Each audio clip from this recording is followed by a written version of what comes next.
The death of Pope Francis has reignited hopes for the first African leader to be installed at the helm of the Catholic Church in modern times.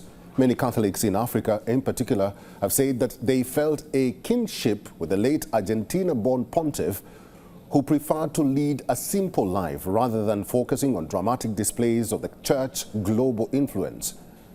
But there are reasons to believe that their time has not quite come yet.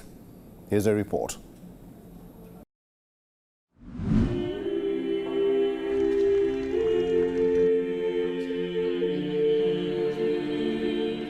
The death and subsequent burial of the leader of the Roman Catholic Church, Pope Francis, set in motion a series of events in choosing the Pontiff's successor. The debate was high over Easter in Africa. Africa's share of the Catholic population is growing.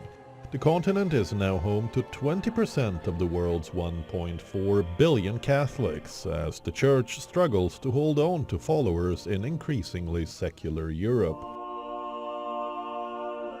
Some now believe that the time could be right for the first black pope. One name gaining attention in the Vatican is Ghana's Cardinal Peter Turkson.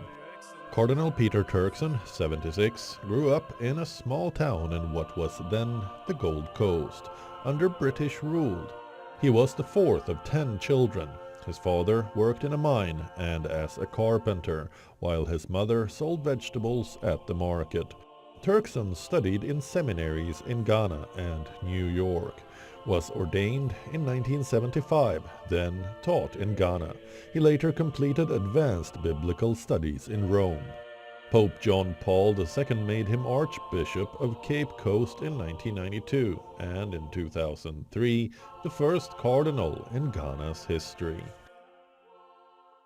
If we are taking an African just because he's an African, is he going to lead only Africans? No, it's a universal church. It's the whole church. But I know that Archbishop Turkson is qualified.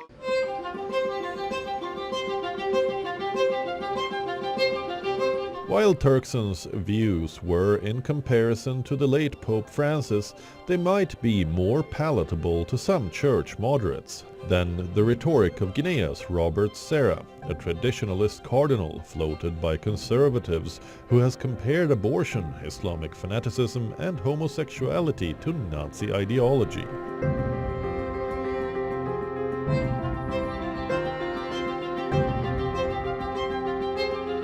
In the Democratic Republic of Congo, Cardinal Fridolin Ambongo has been mentioned. He led efforts to oppose the blessing of same-sex couples in Africa after Francis encouraged acceptance of such unions elsewhere. Ambongo is the only cardinal from Africa on Pope Francis's Council of Cardinals, the advisory committee to the Pontiff. In a 2023 interview, Ambongo proclaimed that Africa is the future of the Church. It's obvious. And lastly, from North Africa is the Franco-Algerian Cardinal Jean-Paul Vesco, Archbishop of Algiers, who is part of the conclave responsible for electing the successor of Pope Francis, who died at 88 years old. And people are also saying, oh, blacks, we are not going to get because they are racist. And me, what I know is the Holy Spirit that helps us to do the selection. So I'm just praying that the Holy Spirit will work, and Cardinals should avail themselves for the Holy Spirit to also take control by not using their own personal biases to do the selection. Pope Victor I from North Africa was the first African pontiff to lead the Church from 189 to 199. Francis, who was from Argentina, worked to make the Vatican reflect the diversity of its members. African cardinals now make up 12% of those eligible to vote in the conclave, up from 8% at the last papal election.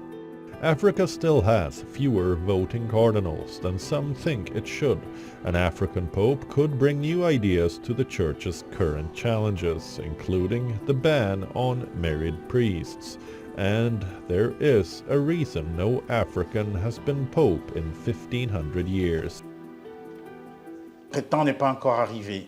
Our time has not yet come, and we will most likely have to wait a little longer. Why do I say this? Because even though Catholicism seems to be taking root in Africa, I believe there are still many challenges to be overcome here, even though our bishops and cardinals are just as competent as their counterparts elsewhere.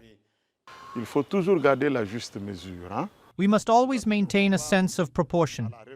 Africans are not demanding or seeking to claim a pope because this is a call, a divine call.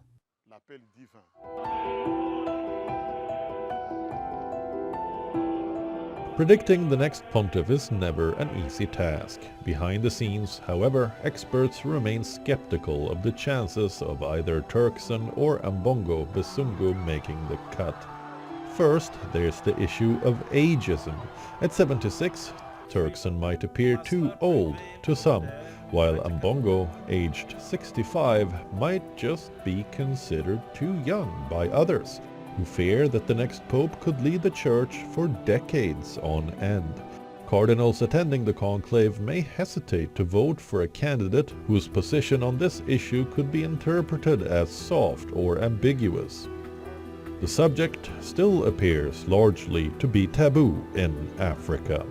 Africa Bureau, WION World is One.